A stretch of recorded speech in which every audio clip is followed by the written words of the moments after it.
puti. Yan, pag ganyan, ito kanyang turbo.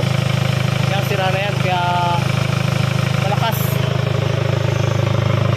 Labas na langis dito. Sira na yung turbo. Dito yan, nasira yung shafting dito ng may higop ng intake. Tapos, pag pumunta yan dyan sa combustion niya, doon nagkakaroon ng usok na puti. Minsan pag nasubrahan, nag-wild yung makina. Pag napuno na lang isa ng combustion.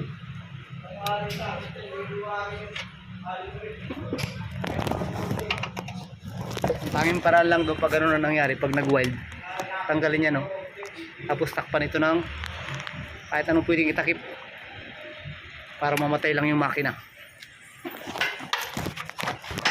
So, takpan lang itong throttle nya, tanggalin itong turbo hose, tapos takpan ito para mamatay yung makina.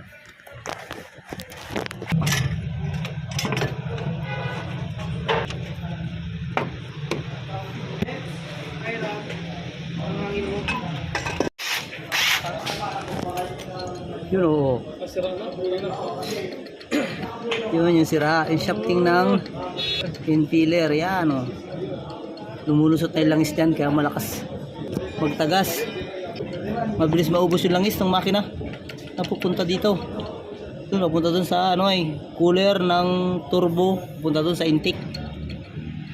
Kaya nagkakaroon ng puting usok, tapos nag-wild yung makina. Dahil dyan, sira.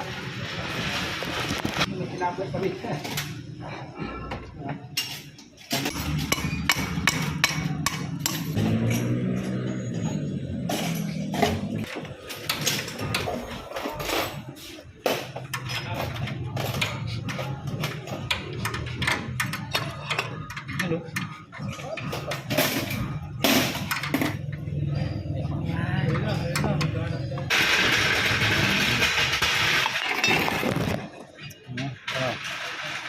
Sirang-sira.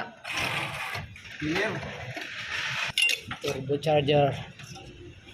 Ano mo? Napabayaan. Number 1 cause yan yung langis. Problema kasi wala na rin langis. Wala hindi man madalas mag change oil. Kaya wala na lubrication yan dito. Shafting nung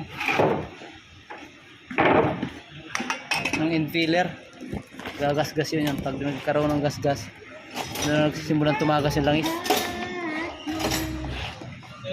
palit buo. Ito na yung turbo, pinalitan ko na ang buo.